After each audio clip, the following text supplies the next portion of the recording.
Dear students, every time I came to this stage to welcome the gathering, there was a great figure on the dais in the person of Father K.J. Thomas.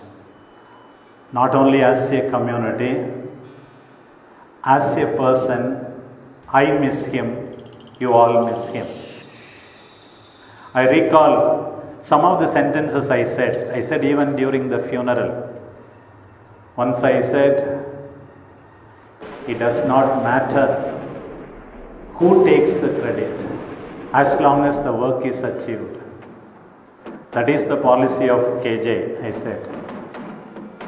Once I said, the taller the bamboo grows, the lower it bends. That is the humility of KJ, I said. On another occasion I said from this same place, the medicine for all our problems is love. If it does not work, increase the dose, I said. That is the policy of Father KJ, I said. Today he is not there to listen to me, to be physically present on this occasion. These are some of the words I was very convinced about him. Leave aside his intelligence, hard work, commitment, writing books, articles. I want to pay, in the name of the Institute, special, loving tribute to him. Who can ever forget that morning of horror when we heard that K.J. Thomas is no more? He was struck down by the hands of some assassins. KJ, whom almost students revered and almost adored,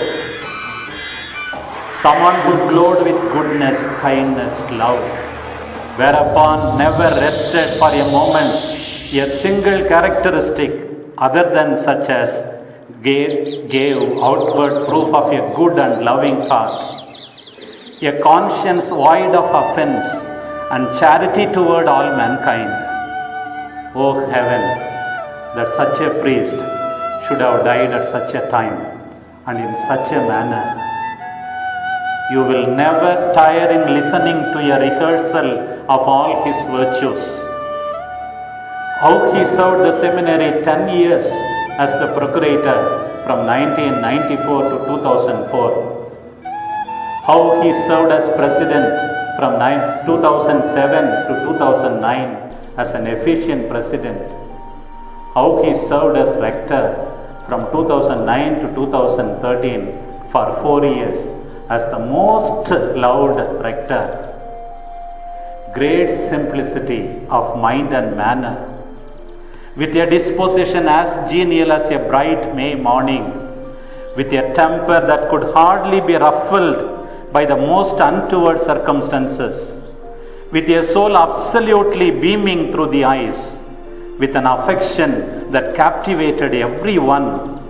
He was possessed of firmness of purpose in his determination to do only what is right, that could not be overcome.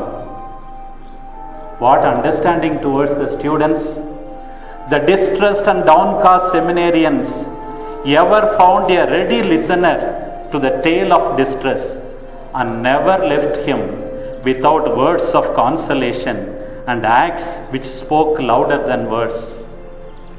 His speech terse, pointed, plain, never wandering among the mazes of rhetoric after adornment, but simple as the man himself, with malice toward none, as Abraham Lincoln said, with charity for all, with firmness in the right.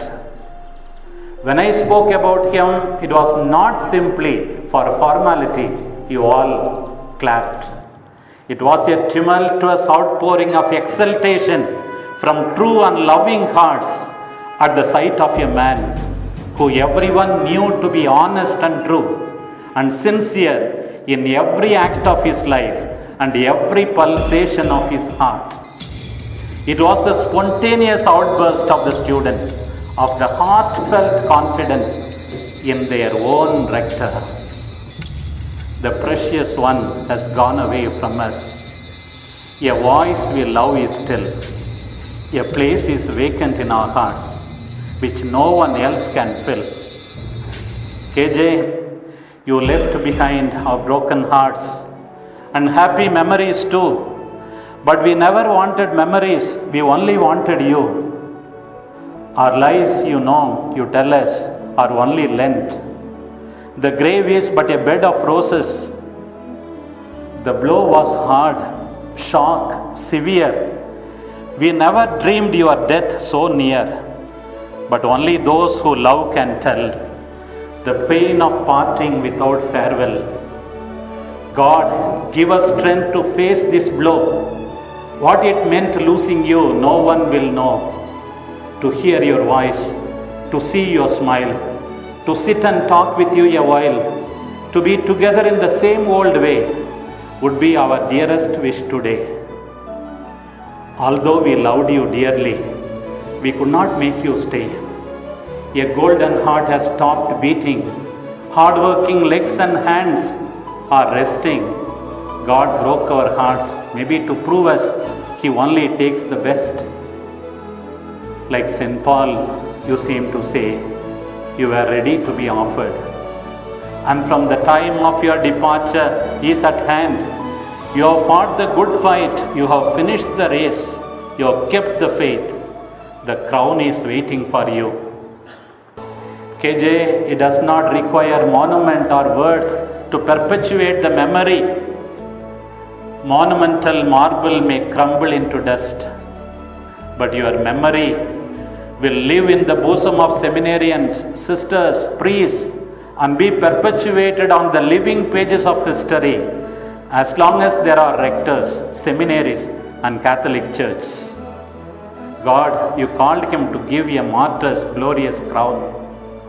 In the great hosts of his faithful priests, KJ will always lead the race.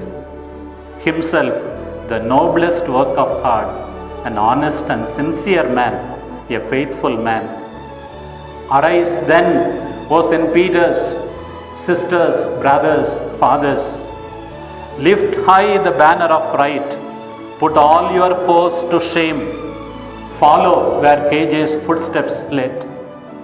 His spirit be your own. It will lead you to victory. It will lead you to God's throne. May the providence of God watch over us, sustain us in the coming years, and make us preserve our faith throughout the academic year and the days to come. Thank you.